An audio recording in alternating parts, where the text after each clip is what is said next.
dogon nazari da kuma bincike ya sa mun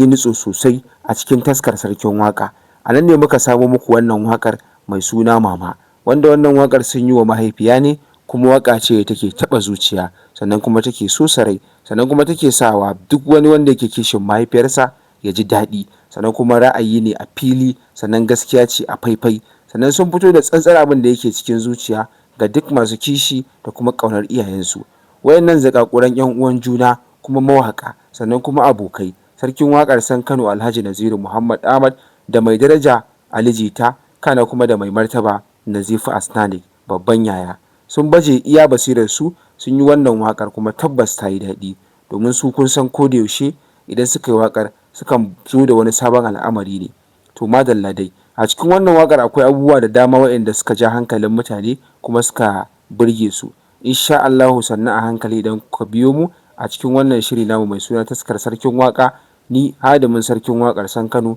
zan baje muku komai a fili. Ku dakace mu, ga kuma yadda waƙar take, sai ku saurari kaɗan daga cikinta. Baiti na farko wanda ya ɗau ɗangon farko shine mai martaba sarkin waƙar San Kano, a inda bayanansa gaba ɗaya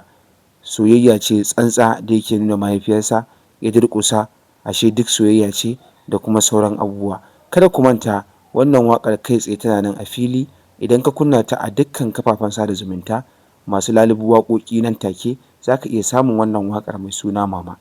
Wannan waƙar fa ba a cewa komai, sarkin waƙar San Kano ya bayyana yadda yake ƙaunar mahaifiyarsa da kuma abubuwan da suke faruwa kai tsaye a cikin tunaninsa da kuma jikinsa saboda ƙaunar mahaifiyarsa da yake. Sannan ga shi kuma mai girma Ali Jita abin da ya zo da shi,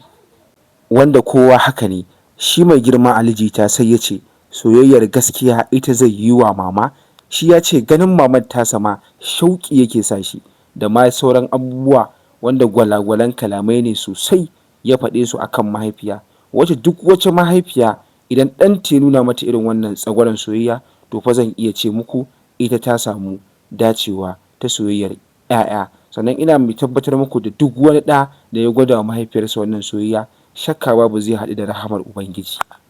Ga shi kuma mai girma Nazifu Asnanik a kaɗan daga cikin abin da ya tofa albarkacin bakinsa cikin wannan waƙar.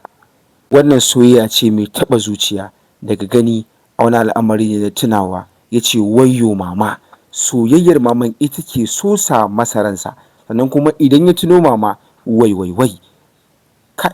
soyayyar uwa dace, duk wanda bai tashi a gaban mahaifiyarsa ba haƙiƙa ya rasa wani babban bango, kuma ya rasa wata soyayya ta musamman, domin billahi lazi soyayyar mahaifiya babu wata soyayya da wani mutum zai nuna maka a nan duniya da za ta kai soyayyar mahaifiyarka. Iyayenmu abin so ne, iyayenmu abin ji a jiki ne, iyayenmu abin mu yi ta musu addu'o'i ne. Mai girma Ali Jita, Nazifu Asnanik, Naziru sarkin waƙar Sarkin Kano, Allah ya sada mu da cikin wannan lada, Allah ya haɗa mu da alkhairi cikin wannan waƙar taku mai suna Mama. Duk wanda ya ji daɗin wannan bidiyo da Allah ya yi liking ya share, muna godiya.